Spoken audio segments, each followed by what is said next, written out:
पहली बार अगर आप लोग आए हैं तो मेरा नाम अदिति है। पेपर 1 और पेपर 2 कंप्यूटर साइंस के सेशंस लेती हूँ। जो टेस्ट सीरीज है वो टेस्ट सीरीज आप लोग बाय कर सकते हो।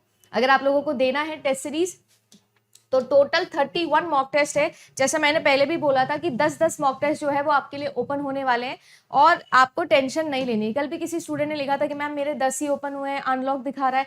वो इसीलिए दिखा रहा है क्योंकि सबका एक शेड्यूल है जो आप डिस्क्रिप्शन में जाके देखोगे तो आपको मिल जाएगा टेस्ट सीरीज के। ठीक है, तो आपके लिए जो टेस्ट है वो सारे रिजॉल्व हो जाएंगे। सारे 31 मतलब 31 बोल दिया है और इसी प्राइस के अंदर। ठीक है, तो आप लोग फुल मॉक टेस्ट भी ले सकते हो। कहाँ पे लेना है? www.jrfadda.com आप लोगों की वेबसाइट है। वेबसाइट पे जाओगे, कोर्सेज पे क्लिक करोगे, टेस्ट सीरीज पे क्लिक करोगे। क्वेश्चन नंबर 1 रिसर्च एप्टीट्यूड से कि hypothesis testing which results into either affirmation or de-affirmation is the explicit concern in which of the following methods of research। आप लोगों से पूछा जा रहा है ये जो परिकल्पना की परीक्षण है यानी कि हाइपोथेसिस टेस्टिंग है। हाइपोथेसिस टेस्टिंग के अंदर किसी भी अफर्मेशन या डिफर्मेशन तक पहुंचना यानी उसे एक्सेप्ट करना या उसे एक्सेप्ट नहीं करना, ये कौन से टाइप की रिसर्च का एक्सप्लिसिट कंसर्न होता है? डिस्क्रिप्टिव का, एक्सपेरिमेंटल का, एक्स पोस्ट फैक्टो का, हिस्टोरिकल का या एग्जेजेटियल का? देखो, सबसे पहली बात तो आपको यहाँ पर ये जाननी है कि ये सारे टाइप्स ऑफ रिसर्च इंपॉर्टेंट है और इनके कीवर्ड्स आपको पता लगने हैं। जो चीज जैसी है उसे वैसे ही एक्सप्लेन कर दो, इसको हम डिस्क्रिप्टिव रिसर्च कहते हैं। एक्सपेरिमेंटल में manipulation of the independent variable keyword है। चैनल पे ऑलरेडी 25 टाइप की रिसर्च का कीवर्ड वाला वीडियो है तो आप देख सकते हैं।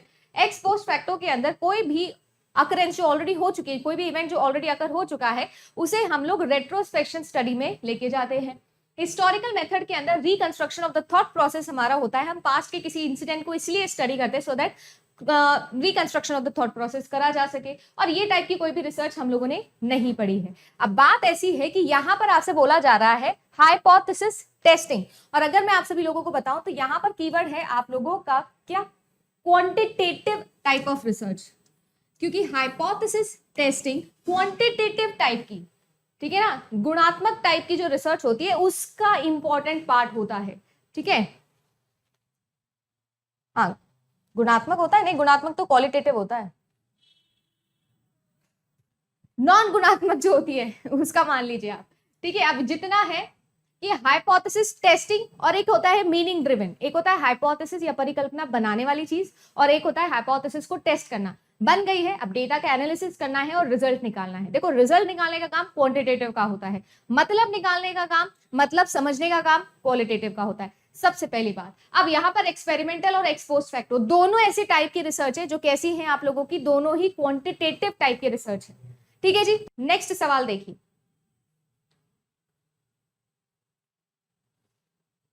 देखो, आपसे बोला जा रहा है कि research hypothesis H1, research hypothesis alternative hypothesis को कहते हैं, जिसको हम चाहते हैं कि वो एक्सेप्ट हो, हम चाहते हैं वो एक्सेप्ट हो, has to be tested with the help of null hypothesis. देखो, ये बात बिल्कुल ठीक है, क्योंकि मेरे पास में जितने भी टेस्टिंग के मेथड्स हैं, हाइपोथेसिस टेस्टिंग के जितने भी मेथड्स हैं, वो कभी भी रिसर्च हाइपोथेसिस को, या जिसको हम लोग ऑल्टरनेटिव हाइपोथेसिस के नाम से जानते हैं, जिसको हम HA के नाम से जानते हैं, इनसे कभी भी हम इनको टेस्ट नहीं कर सकते। हम सिर्फ और सिर्फ नल हाइपोथेसिस को टेस्ट कर सकते हैं।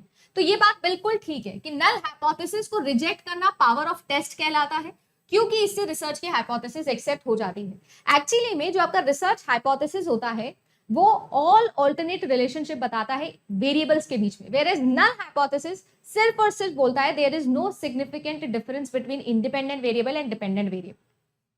कोई रिलेशनशिप नहीं बताना, ये काम होता है आप लोगों के किसका?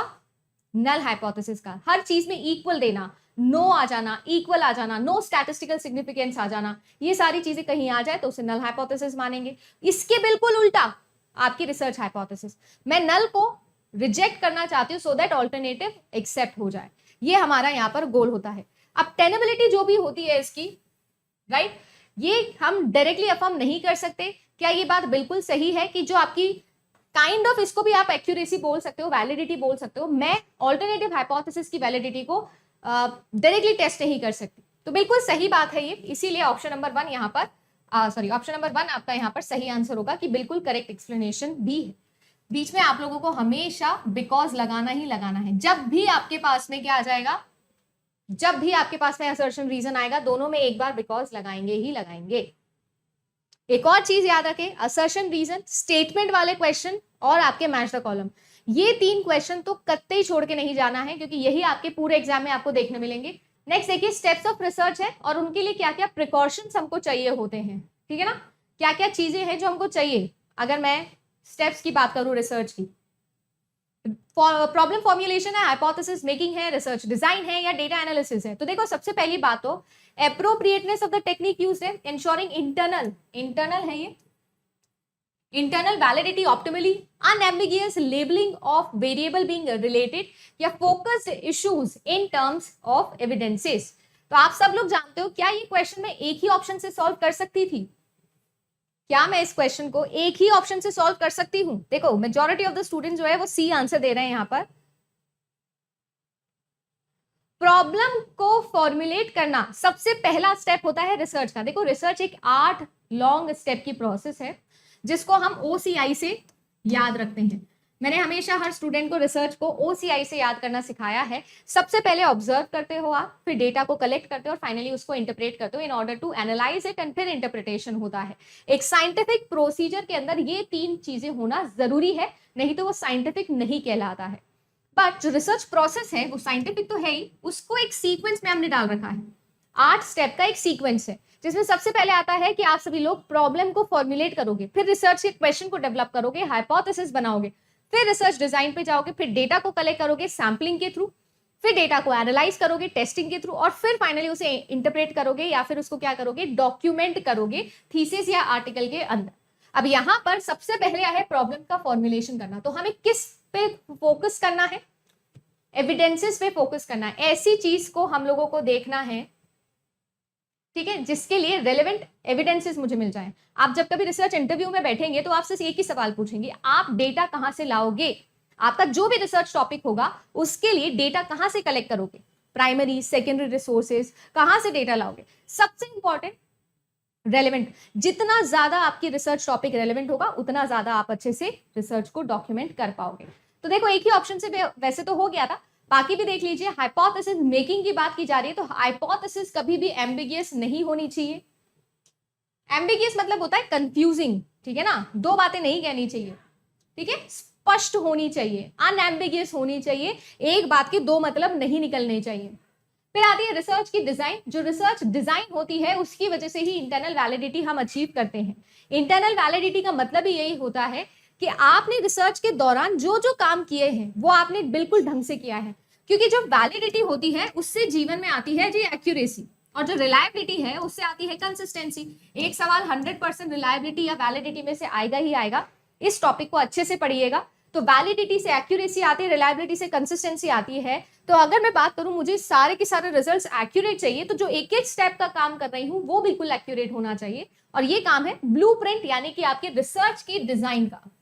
चलिए आगे बढ़ते हैं नेक्स्ट सवाल की तरफ, नेक्स्ट टाइप की तरफ। चलो इस बार रेड से करते हैं। अब आ गया भैया पॉइंटिंग वाला सवाल, वेरी वेरी इंपॉर्टेंट, नोट बना के लिख लीजिएगा। पॉइंटिंग वाला सवाल,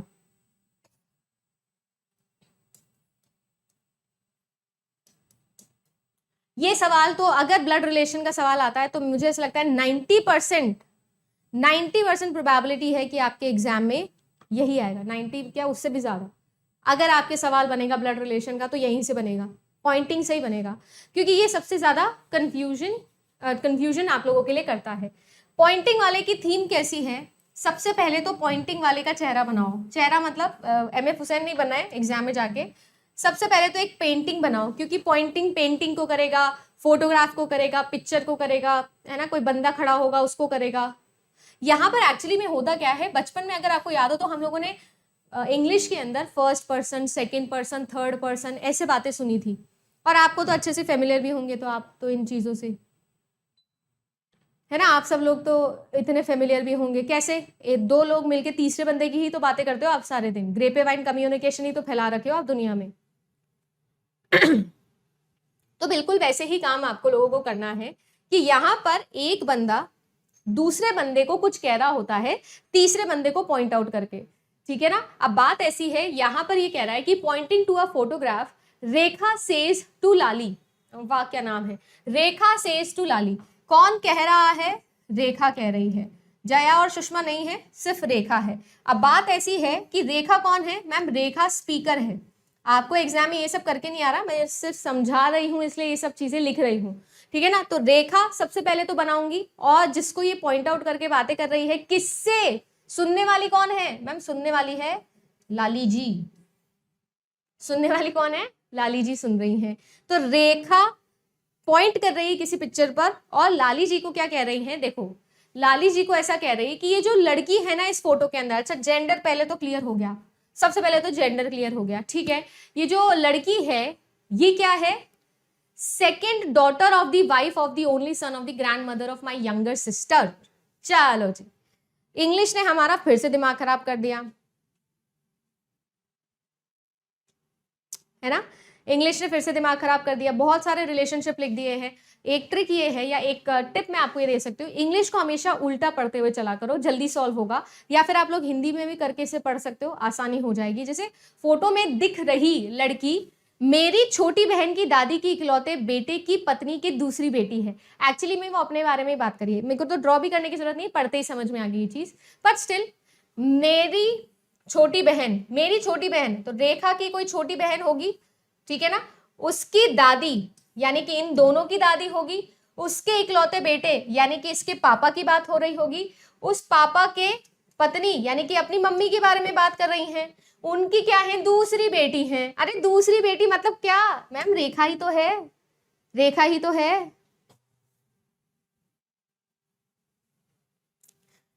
रेखा अपनी छोटी बहन को ये कह रही है कि दूसरी बेटी, तो दूसरी बेटी कौन हुई? अरे रेखा खुद ही तो हुई, खुद रेखा ही है वो। हिस्ट्री नॉलेज सर कह रहे हैं, बिल्कुल ठीक, वेरी गुड, खुद ही तो हुई। अच्छा नहीं मैम, हम हिंदी नहीं पढ़ेंगे, हमको तो इंग्लिश बताओ, हमको तो इंग्लिश बताओ। ठीक है, इंग्लिश बता देते हैं जी। देखो, हमेशा इंग्लिश को उल्टा पढ़ना है, जहां सेंटेंस खत्म हो रहा है वहां देखो। माई यंगर सिस्टर यानी कि रेखा है, और रेखा की कोई यंगर सिस्टर है, ये भी फीमेल, ये भी फीमेल, ठीक है जी। आगे देखिए कि ग्रैंड मदर, ग्रैंड मदर मतलब मैम यहाँ पे आएगा कोई ग्रैंड मदर, ये भी फीमेल। ग्रैंड मदर का कोई ना कोई इकलौता बेटा होगा, देखो लिखा हुआ है ओनली सन, यानी कि ये इसके फादर हो गए। अब यार इन दोनों के फादर होंगे ना, मेरी बहन के फादर भी मेरे लिए फादर ही है, ठीक है, ये फादर हो गए। उनकी वाइफ, ठीक है जी मैम, इनकी वाइफ है कोई, यानी कि इनकी कौन है? मदर है। उनकी सेकंड डॉटर है, अच्छा यंगर सिस्टर को कह रही है कि सेकंड डॉटर है, तो कौन है वो? है कौन? मैम रेखा ही तो है, इंग्लिश में भी हो गया। चलो, if A is brother of B, B is sister of C and C is father of D, how D is related to A? How is D related to A? ये आप लोगों से पूछा जा रहा है। चलिए आप लोग आंसर बताइएगा मुझे कि आपका क्या आंसर आया। कह रहा है A is brother of B, ठीक है मैम, A और B दोनों आपस में ब्रदर हैं। ये जो है मेल है, B का मुझे पता नहीं क्योंकि बहन भी हो सकती है, जैसे कि लिखा हुआ है B is sister of C, ठीक है ना, तो B जो है वो सिस्टर है C की, और जो C है वो फादर है D के मैम, तो इसका भी जेंडर क्लियर हो गया। अब D का जेंडर क्लियर है क्या? नहीं है, बस इतना पता है कि D और A के बीच में क्या रिलेशनशिप होने वाला है। अब देखो एक बात बताओ मुझे, ये फादर है और ये जो है ये डॉटर भी हो सकती है, सन भी हो सकता है, बट एनी विच वेज मेरे लिए मेरे पापा के भाई मेरे क्या लगते हैं? चाचा जी लगते हैं। क्या लगते हैं जी? चाचा, चाचा लगेंगे ना।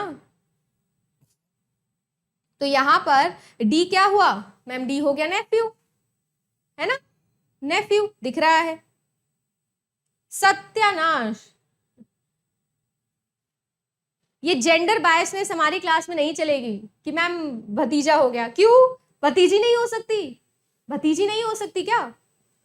जेंडर कहाँ क्लियर है? डी का जेंडर ही नहीं है, कैन नॉट डिटरमाइन। जब भी ऑप्शन में ये दिख जाए ना तो डर जाना है, ध्यान लगाना है और दोबारा से सोचना है।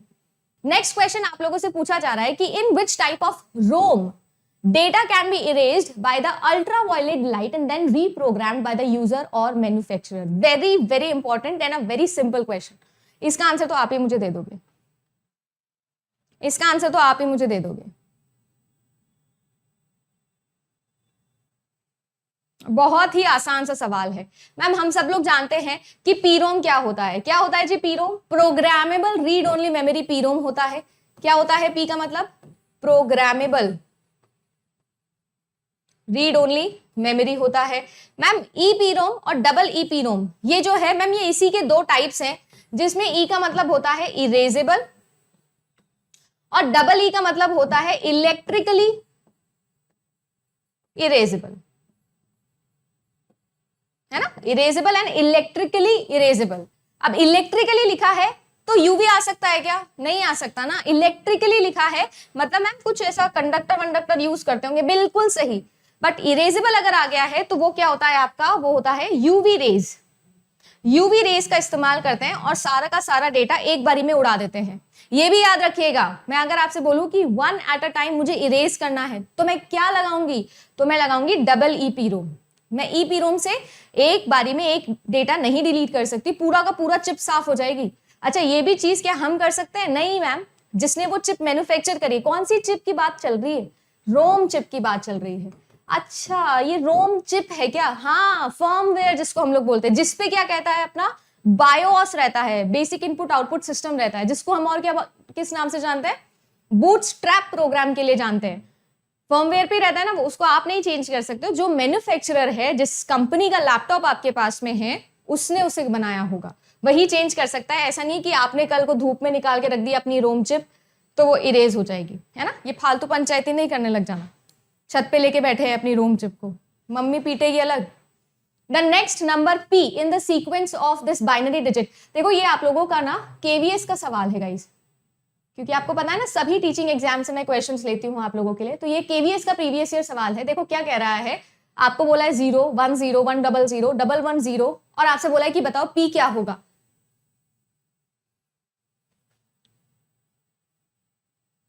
देखो बड़ा आसान है, हम सब लोग जानते हैं कि हमारे पास में एक तो होता है बाइनरी और एक हमारे पास में होता है डेसिमल। नंबर सिस्टम की बात हो रही है। ये डेसिमल किसके लिए है? ये हमारे लिए है ना? बिल्कुल, इतना ही खुश आदमी है ये, इसके लिए है। और बाइनरी किसके लिए है? बाइनरी है मैम कंप्यूटर के लिए। किसके लिए है? कंप्यूटर के लिए। अब बात ऐसी है कि हमको तो डेसिमल समझ में आता है तो हम तो डेसिमल में करेंगे भाई, हमको नहीं समझ में आती कंप्यूटर की बात, ठीक है। इसने बोला 0 इन बाइनरी लिखा है, 1 0 इन बाइनरी लिखा है, 1 डबल 0 इन बाइनरी लिखा है, 1 1 0 इन बाइनरी लिखा है और बोला है बताओ पी पे क्या होगा। अब देखो मजेदार बात इसमें यह है कि अगर आपको इनका रिप्रेजेंटेशन डेसिमल में पता लग जाए तो ये बिल्कुल रीजनिंग का सवाल बन जाएगा और नंबर सीरीज जो हम करते हैं वो आ जाएगा। अरे बन जाएगा कि नहीं बन जाएगा? देखो कैसे, 0 जो होगा वो 0 ही होगा। अरे 0 in decimal and 0 in binary is 0 only. अब यहां पर कैसे निकाले मैम? 2 की पावर 0 और 2 की पावर 1 से निकालते थे 2 की पावर 1 मतलब 2 आ गया। यहां पर कैसे निकालेंगे? 2 की पावर 0, 2 की पावर 1 एंड 2 की पावर 2, तो ये कितना हो जाएगा? 4 हो जाएगा। ये कितना है? 2 की पावर 0 मैम, 2 की पावर 1, 2 की पावर 2, तो ये कितना हो जाएगा? 2 की पावर 4 प्लस 2 की पावर 1 यानी कि 6 हो जाएगा। तो अगर आप मुझे यहाँ पर सीरियसली देखकर बताओ तो समझ में आ रहा है कि ये है क्या मैम? 0 है, 2 है, 4 है, 6 है, तो क्या 8 होगा? तो क्या 8 होगा?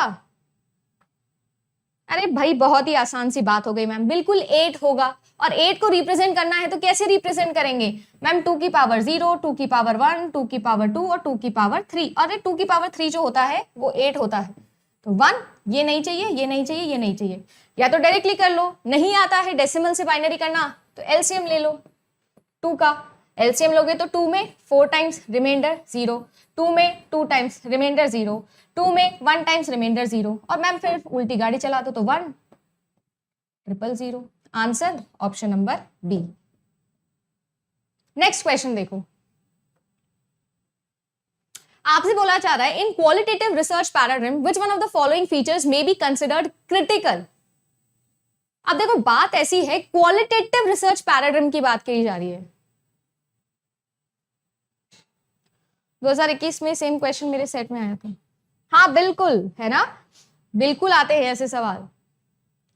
Qualitative research paradigm. अच्छा सबसे पहली बात तो क्या आप सब बच्चों को ये टर्म क्लियर है क्या? रिसर्च पैराडाइम, वैसे तो जब आपने रिसर्च का क्रैश कोर्स देखा होगा, मैं फिर से बता रही हूँ, है ना? मैं रोज आप लोगों के लिए ये क्वेश्चंस लेके आऊंगी अगले 10 दिन। आपका सिर्फ काम इतना है कि रोज आपको वो क्रैश कोर्स रिवाइज करना है, आपका उसी से बहुत काम बन जाएगा, है ना। आईसीटी का क्रैश कोर्स करवा, सारी 10 यूनिट का ही करवाया है, एनवायरमेंट का और हायर एजुकेशन का सर ने करवाया, बाकी आपकी पूरी जो 8 यूनिट्स है वो मैंने करवाई है।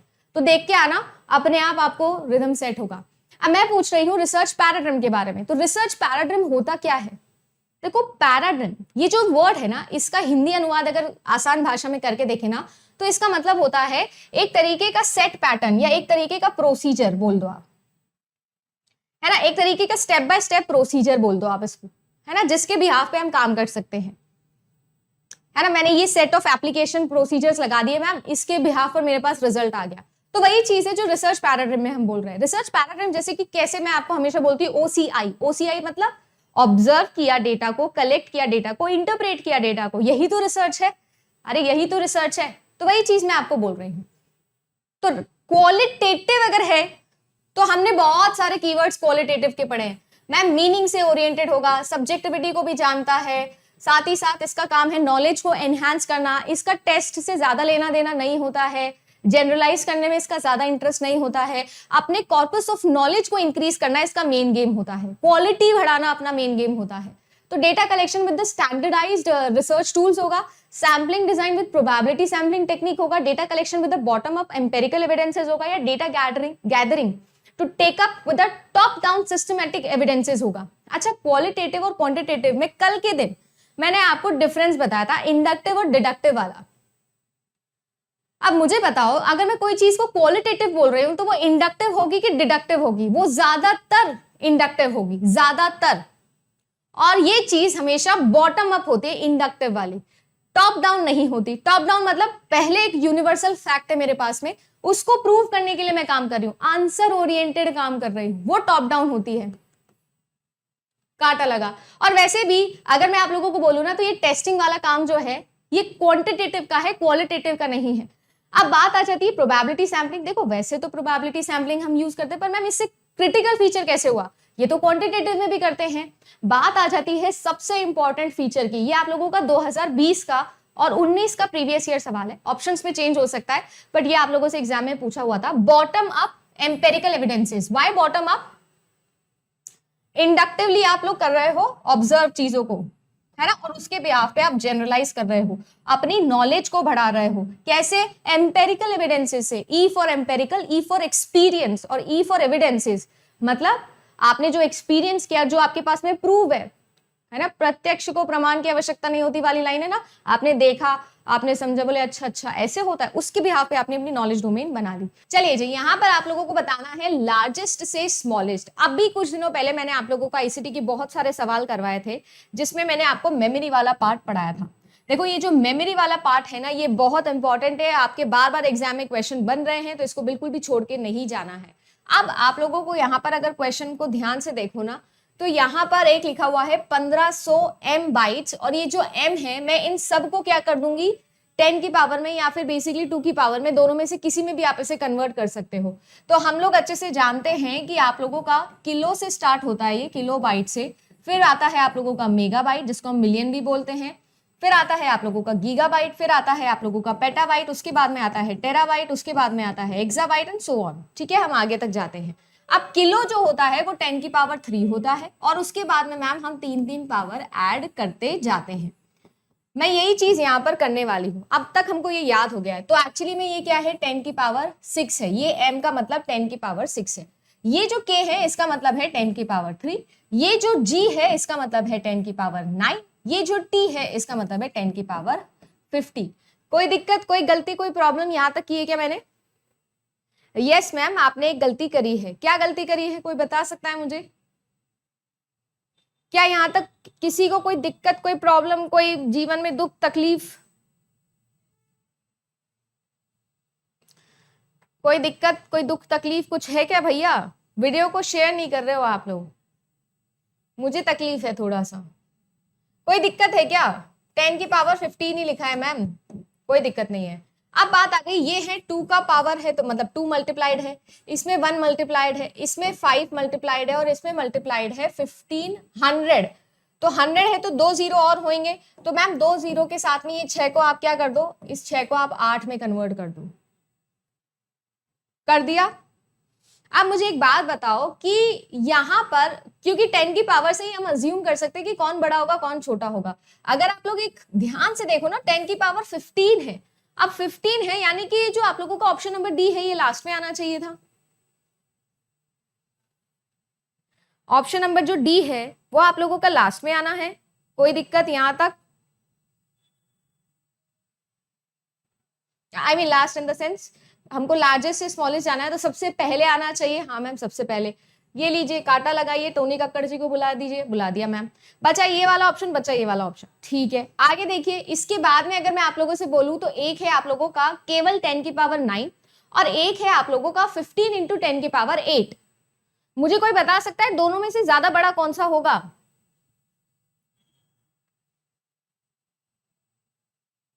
हाँ हाँ सबसे लास्ट इन द सेंस इधर से मान लो ना सबसे लास्ट। मैम ऑब्वियस ही बात है 15 इंटू 10 की पावर 8 जो है वो मेरे लिए बड़ा आ जाएगा। कोई दिक्कत वाली बात है नहीं। तो कुल मिला के इस पूरे क्वेश्चन के अंदर आपको करना कुछ और नहीं था, बस आप लोगों को करना क्या था, आप लोगों को ये जज करना था कि 10 की पावर में लिखने के बाद में कौन किससे बड़ा है कौन किससे छोटा है। तो चलिए आइए सॉल्व करते हैं। अब बेसिकली यहाँ पर करना क्या है, एक डेसिमल नंबर आप लोगों को गिवन है 67.625 और आपको उसे बाइनरी में कन्वर्ट करना है। 2021 के प्रीवियस ईयर पेपर में ये क्वेश्चन आया था, सिर्फ प्रैक्टिस पर्पस के लिए मैंने उठाया है इसको। तो बेसिकली क्या है 67.625। देखो भाई 67 और 0.625, तो आपको पता है ना कि मैम 67 अलग होगा और ये 625 है ये अलग होगा। दोनों का क्या बनाना है, बाइनरी। यानी कि आप लोगों को डेसिमल से बड़े बेस से छोटे बेस पे जाना है, और जब भी बड़े से छोटे बेस पे जाते हैं तो हम क्या लेते हैं मैम, एलसीएम लेते हैं। किससे मैम, जिस बेस में जाना होता है उस बेस से, नॉर्मल चीज है। तो 2 3 जा, ठीक है जी, 2 3 जा, रिमाइंडर बच जाएगा 1, 2 1 जा 2, फिर आपका एक कैरी चला जाएगा 6, reminder 1, 2 8 reminder 0, 2 4 reminder 0, 2 2 reminder 0, 2 1 reminder 0। कोई गलती की हो तो बता दीजिएगा। और फिर मैम यहां से हमारी गाड़ी स्टार्ट होती है और गाड़ी चलानी है हमको उल्टी, यानी कि 1 1 2 3 4 5 6। ये तो हो गया मैम 67 का रिप्रेजेंटेशन। किसका हो गया, 67 का रिप्रेजेंटेशन। और एक आप लोगों के पास में क्या गिवन है मैम, 0.625 गिवन है।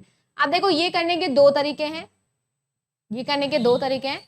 सबसे आसान तरीका है कि आपको जिस बेस में जाना है ना उससे मल्टीप्लाई करो आप इसको, ठीक है। आप जब इसको मल्टीप्लाई करोगे तो आप लोगों के पास में क्या आने वाला है, देखो 5 2 10 आ जाएगा, 2 2 4 और 5 6 2 12, ठीक है ना। तो आपके पास में आने वाला है 1250। आ गया क्या? अब इसके अंदर एक है होल पार्ट और एक है फ्रैक्शन पार्ट। तो ये जो होल पार्ट है ना इसको उठाओ और डेसिमल के बाद लिख दो। ये लो, होल पार्ट को उठाया और डेसिमल के बाद में लिख दिया, ठीक। कोई दिक्कत? कोई दिक्कत? उसके बाद में क्या करना है, ये फ्रैक्शन पार्ट को दोबारा से उठाना है और फिर सेम जिस बेस में जाना है ना उससे मल्टीप्लाई कर दो। तो 2 0 0, 5 2 10, 2 2 4 और 5। मैम यहां तो कुछ आया ही नहीं भाई, 0 चल रहा था ना, तो 0 लिख दो भाई, 0 भी लिखना जरूरी है। अब आगे ये इसको फिर से 2 से मल्टीप्लाई करोगे तो 1.000 आएगा आपके पास में, यानी कि मैम फिर से क्या आ जाएगा, 1 आ जाएगा। और फिर आपके पास में बचे हैं 3 0। अब 0 को आप 2 से मल्टीप्लाई करो, 2000 से मल्टीप्लाई करो, 2 लाख से मल्टीप्लाई करो, 0 ही आएगा। यानी कि मेरे पास में मेरा फाइनल आंसर आ चुका है। मैच करेंगे कि यही है ना आप लोगों के पास में 101 और 101 वाले दो ऑप्शन हैं, और ऑब्वियसली हमको फ्रैक्शनल वाला पार्ट भी देखना है, तो ऑप्शन नंबर डी आपका सही आंसर हो जाएगा। अगला सवाल देखिए, ये सवाल मैंने करना सिखाया था कल आप लोगों को, सिलोजिज्म की ट्रिक। कितने बच्चे हैं जो सिलोजिज्म की ट्रिक सीख गए हैं? तो चलिए आइए सॉल्व करते हैं इस क्वेश्चन को। देखो क्या कह रहे हैं, हिंदी में भी देख लेते हैं एक बार। सभी चमगादड़ जो है स्तनधारी हैं, यानी कुल मिला के यहाँ पर आप लोगों को बेसिक डायग्राम बनाना है। डायग्राम के अकॉर्डिंग हमारा जो रूटीन था वो क्या था मैम, हम कंक्लूजन को लेंगे और गलत ट्राई करेंगे प्रूव करने का। सही नहीं करना है, गलत करना है यहाँ पे।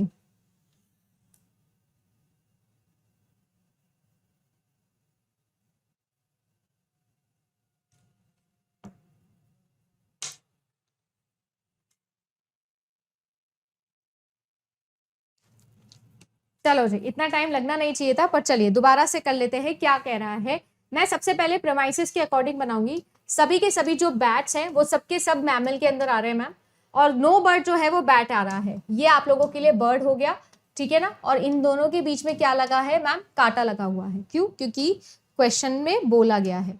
जैसा जैसा स्टेटमेंट बोलता है, प्रेमाइस बोलता है, मैं वैसा वैसा कर लूंगी और कुछ भी नहीं करूंगी, ठीक है। आगे देखिए, आपसे कह रहा है नो बर्ड्स आर मैमल। अब देखो ये कहा जा रहा है कि कोई भी बर्ड जो, ओहो कांटा मैम इन दोनों के बीच में लग रहा है। हाँ जी, अब कह रहा है कि नो बर्ड्स आर मैमल। मेरे बेसिक डायग्राम से ये सही प्रूव हो रहा है, पर मुझे सही प्रूव करना है कि गलत। मैम आप इसका दूसरा डायग्राम बनाओ। ये रहा मैमल, ये रहा आप लोगों के लिए बैट, और ये रहा आप लोगों के लिए बर्ड। दोनों के बीच में अभी भी कांटा है, पर जो मैमल है उसके अंदर आ रहा है। यानी ऑप्शन नंबर जो 1 है वो तो आप लोगों का फॉलो नहीं किया। अब आगे कह रहा है some birds are not mammal.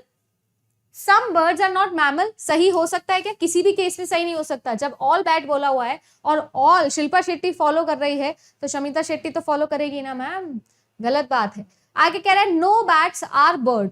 देखो इस सिचुएशन में तो बैट्स और बर्ड जो है वो ऑब्वियस ही बात है। अगर बैट जो है वो बर्ड से रिलेट कर रहे हो, जब बर्ड बैट नहीं है तो बैट बर्ड कैसे हो सकता है? मैम इसको आप गलत प्रूव नहीं कर सकते, ये सही है क्योंकि प्रेमाइस ने सही बोला हुआ है। नो जो होता है उसके लिए कहानी सुनाई थी ना, हम तो डूबेंगे सनम तुम्हें भी संग लेके डूबेंगे। नो जो है वो बर्ड और बैट दोनों पे अप्लाई होता है। तो अगर आप बैट को इधर कर दो, बर्ड को इधर कर दो, तो भी ये बिल्कुल सेम ही स्टेटमेंट रहेगा। ऑल मैमल्स आर बैट्स, सभी के सभी मैमल बैट के अंदर आ रहे हैं? नहीं, सम आ रहे हैं। यानी कि ऑप्शन नंबर सी सही आंसर हो जाएगा। बहुत ही बढ़िया बात है ना। Only 3 will be the correct answer for this question. Very nice. अगला सवाल देखिए, आपसे ये कह रहा है कि किसी तर्क का निष्कर्ष अगर उसके आधार से निर्णय रूप से निकलता है तो तर्क क्या कहा जाता है? Conclusion of an argument follows from its premises conclusively. तो आपको इस आर्ग्यूमेंट को हम क्या बोलते हैं? बहुत ही सिंपल है, अभी अभी मैंने आप लोगों को बताया है मैम, डिडक्टिव आर्ग्यूमेंट हम लोग बोलते हैं, ठीक है। अगर प्रीमाइस कंक्लूजन को सीधा सीधा फॉलो करता है तो हम उसे क्या बोल देते हैं? डिडक्टिव बोल देते हैं। सर्टेनिटी के साथ में, अगर प्रोबेबिलिटी है, शायद आ रहा है बीच में, तब हम नहीं करेंगे मैम, तब हम फॉलो नहीं करेंगे। एक informal fallacy is one that may identified or may be identified through mere inspection of the form or structure of the argument. Formal fallacy is one of that can be detected only through the analysis of the content of the argument. दोनों में से कौन सा statement सही है? सिर्फ और सिर्फ डेफिनेशन अगर आपको पता है तो आप लोग जो है वो सही आंसर यहां पर कर दोगे। सिर्फ और सिर्फ डेफिनेशन पता होनी चाहिए। अगर आपके फॉर्म में इशू नहीं आ रहा है तब तो आप भर दो, है ना, भर चुके रहे होंगे। अगर आपके इशू आ रहा है तो दोबारा भर दो, क्या हो गया? नहीं भरा है इसीलिए तो दोबारा भरोगे ना। नहीं मैम, जो आप लोगों की फॉर्मल फैलेसी है मैम, वो कैसी होती है? स्ट्रक्चर से रिलेटेड होती है। और जो इनफॉर्मल फैलेसी होती है मैम, इनफॉर्मल फैलेसी आपके कंटेंट से रिलेटेड होती है। यानी करेक्ट आंसर यहां पर क्या होगा कि दोनों ही स्टेटमेंट गलत है। आगे आ जाओ जी, फैलेसी आपको कौन सी हुई है ये बतानी। देख लो, अगर मैं देखूं तो आज के ज्यादातर क्वेश्चंस में फॉर्मल फैलेसी, इनफॉर्मल फैलेसी के दो तीन क्वेश्चन रिपीट हो गए हैं, ठीक है। एक बार इंग्लिश वाले देख लिए, हिंदी वाले भी देख लो। आपको यहां पर बतानी है फॉर्मल फैलेसी। ऑप्शंस देखो, सारे के सारे फॉर्मल फैलेसी के ऑप्शंस है। अब देखो, सभी के सभी हाउस होल्ड जो पेट होते हैं वो डोमेस्टिक एनिमल्स होते हैं। नो यूनिकॉर्न डोमेस्टिक एनिमल, सम यूनिकॉर्न। कुल मिला के हमें 3 टर्म्स निकालना आना चाहिए, मिडिल टर्म, माइनर टर्म और मेजर टर्म। क्या तीनों टर्म्स निकल गई है क्या? जल्दी से लाइव चैट में लिखकर बताओ मुझे, तीनों टर्म्स निकल गई है क्या? चलो निकालते हैं टर्म। सबसे पहले मैम कंक्लूजन में जाएंगे। जो ये यूनिकॉर्न है ये आपकी माइनर टर्म है, बता देना भाई सही बता रही हूं क्या। फिर आता है हाउस होल्ड पेट्स, ये क्या है मैम? आपकी मेजर टर्म है। आगे आप लोग देखो, जो डोमेस्टिक एनिमल है दोनों कैंसिल हो रहे हैं, ये आप लोगों की मिडिल टर्म है। अब जो मिडिल टर्म है वो दोनों में से किसी एक प्रेमाइस के अंदर डिस्ट्रीब्यूटेड होनी चाहिए। तो नो यूनिकॉर्न और डोमेस्टिक एनिमल, यानी कि यहाँ पर माइनर प्रेमाइस के अंदर डिस्ट्रीब्यूटेड है, बिल्कुल सही मैम। तो यहाँ पर अनडिस्ट्रीब्यूटेड मिडिल तो कैंसिल।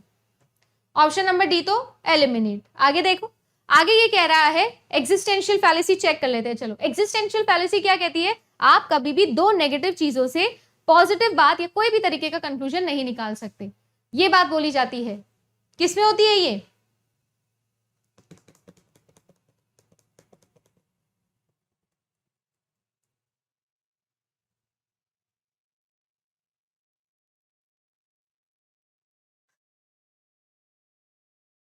मैम एक्सक्लूसिव भी नहीं है, वही बोला मैंने कि दो नेगेटिव वाला वो सिचुएशन तो यहाँ पर लग नहीं रही है, तो एक्सक्लूसिव भी नहीं है। एग्जिस्टेंशियल क्या कहती है, कहती है कि मैम अगर आप यूनिवर्सल की बात करो तो यूनिवर्सल से आप पर्टिकुलर चीज नहीं फाइंड करते हो, दोनों यूनिवर्सल है और दोनों यूनिवर्सल से आपने एक पर्टिकुलर केस फाइंड किया हुआ है, यानी करेक्ट आंसर ऑप्शन नंबर सी।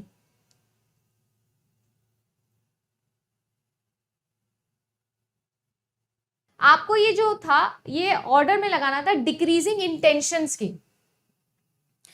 देखो, एक्सटेंशन और इंटेंशंस ये दो वर्ड्स हैं जो यहां पर हम लोगों को समझने हैं, ठीक है ना। अब देखो, रियल लाइफ के अंदर भी हम ये टर्म्स बहुत बार पढ़ते हैं, बहुत बार। इंटेंशन, भाई ये जो आदमी था ये यहां से मेरे सामने निकल के जा रहा है, क्या ही इंटेंशन होगा इसका, है ना। इस तरीके से आपने अगर सोचा हो तो। एक चीज होती है जिसको हम लोग बोलते हैं एक्सटेंशन, है ना। एक्सटेंशन जो आपको डायरेक्ट वर्ड टू वर्ड की बात करता है। अच्छा, इस चीज को मैं कैसे रिलेट कर सकती हूँ, आप सभी लोगों को अगर याद हो तो हम टीचिंग एप्टीट्यूड के अंदर टर्म्स पढ़ते हैं जैसे कि कॉनोटेटिव और डेनोटेटिव। याद आ रहा है क्या? एक जो है वो भावार्थ की बात करता है और एक जो है वो वर्ड टू वर्ड मीनिंग की डेफिनेशन की बात करता है। Excuse me, right. एक जो है वो वर्ड टू वर्ड मीनिंग की बात करता है, एकदम वर्ड टू वर्ड डेफिनेशन की बात करता है, और एक एकदम भावार्थ की बात करता है, वो तो ना फीलिंग को समझो भाई क्या कहना चाह रहा है। तो इंटेंशन भी वही चीज होती है ना। इंटेंशन का क्या मतलब होता है? इंटेंशन का मतलब होता है कि किसी भी चीज के कहने के पीछे का क्या मतलब है, क्यों बोल रहा है, क्या इंटेंट है उसको बोलने का, उसको बोलने का पीछे का कॉन्सेप्ट क्या है। जैसे मैं आप लोगों को बोल रही हूँ कि ये बीच का जो टाइम है आप लोगों का, इस टाइम को वेस्ट मत करिए। आप जो बच्चे मेरा इंटेंशन समझ गए हैं वो इस चीज समझ गए होंगे कि यार ये जो है ये बोलना चाह रही है कि हम इधर उधर की बातें सोचें, इससे बेटर है कि हम कुछ सीख लें। कोई एग्जाम पकड़ लेंगे तो उस एग्जाम की तैयारी में मन लग जाएगा, तो रिजल्ट पे बार बार ध्यान नहीं जाएगा। ठीक है, ये मेरा इंटेंशन है। अब कोई मेरा इंटेंशन नहीं समझना चाहता है, एक्सटेंशन से जाना चाहता है, तो उसको लगेगा कि ये जो बीच का टाइम है आप वेस्ट मत करिए, तो वो हो सकता है कि भाई अलग भी लेवल पे चीजें समझ ले। तो एक तो होता है डिक्शनरी मीनिंग, हाँ एकदम डेफिनेशन बाय डेफिनेशन मीनिंग, और एक होता है भावार्थ। जैसे कॉनोटेटिव आप लोगों की भावार्थ को शो करता है, डेनोटेटिव आप लोगों की डिक्शनरी मीनिंग को शो करता है, जहां तक मुझे याद है। सेम चीज आपकी इंटेंशन और आप लोगों के एक्सटेंशन से होती है, सेम चीज, एग्जैक्टली सेम चीज। अब यहां पर ना यही चीजें आप लोगों को समझनी है। देखो सीन ऐसा है, यहां पर अगर आप देखो तो टाइगर है, मैमल है, एनिमल है और फेलाइन है।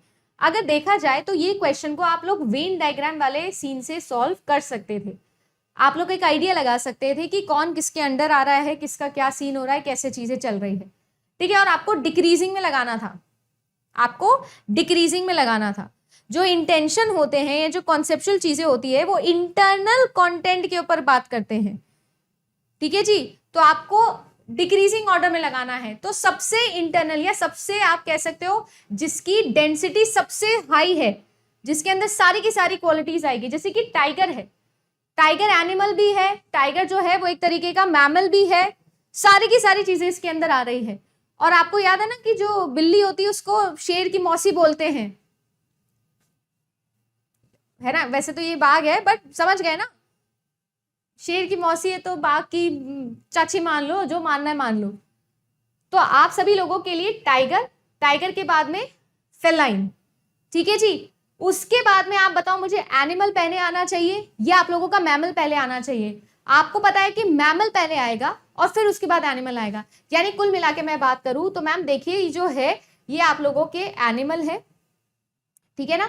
एनिमल के बाद में अगर मैं बात करूं तो मैमल, एनिमल्स जो हैं वो कुछ एनिमल्स मैमल होंगे, फिर उसके बाद अगर मैं बात करूं तो उस एनिमल के अंदर टाइगर, और फिर हम लोग बात करें सॉरी अपना फेलाइन, और उसमें से फिर हम लोग बात करें तो टाइगर। तो ये डेंसिटी या concentration of the internal content के ऊपर आप लोगों को लगाना था, इसलिए इंटरनल कंटेंट सबसे ज्यादा है तो इसलिए ये सबसे ऊपर आएगा, इसीलिए करेक्ट आंसर इसका ऑप्शन नंबर 4 होगा। इसका कोई कॉन्सेप्ट नहीं है, ये आपको मैं कभी नहीं पढ़ाऊंगी क्योंकि ये टॉपिक ही नहीं है, कहीं टॉपिक मेंशन नहीं है। यही आपकी ब्यूटी है लॉजिकल रीजनिंग की, या इनफैक्ट मैं कहूं यही ब्यूटी है आईक्यू की। ये चीज आपके आईक्यू पे डिपेंड करती है, आपके प्रेजेंस ऑफ माइंड के ऊपर डिपेंड करती है कि आपको ये उस टाइम पे क्लिक करेगा कि नहीं क्लिक करेगा। अब मैंने आपको ये चीज समझाई यहाँ पर क्यों, क्योंकि मैंने ये क्वेश्चन देखा कि अच्छा पूछा गया था, तो इसलिए मैंने ये समझाया। समझ में आया क्या? जैसे यहाँ पर देखो, मैं सबसे पहले कंक्लूजन भैया के पास में गई, ये आप लोगों का क्या हो गया माइनर टर्म, और ये आपकी क्या हो गई मेजर टर्म। मिडिल टर्म क्या है, कोई मुझे बता सकता है क्या? जो मैम आर्टिस्ट है ना, ये क्या है, ये मिडिल टर्म है। अब आप देखो, ये है ए, ये है आई, और ये भी है आई। तो सबसे पहले तो आप लोगों ने देखा ए आई आई ए आई आई ए आई आई ए आई आई, ये क्या है आपका, ये आपका मुंह डाल गया। आप फिगर कैसे निकालोगे मैम? देखो मेजर टर्म क्या थी, इगोइस्टिक। हाँ, मेजर प्रेमाइस ऊपर वाला, माइनर प्रेमाइस नीचे वाला। मेजर प्रेमाइस और माइनर प्रेमाइस दोनों के अंदर ही जो सब्जेक्ट टर्म है वो क्या है आपकी, दोनों के अंदर सब्जेक्ट टर्म ही मिडिल टर्म है। मतलब आपका फिगर नंबर 3 यहाँ पर आंसर होना चाहिए। क्या आंसर होना चाहिए? फिगर नंबर 3 आपका आंसर होना चाहिए। Very good.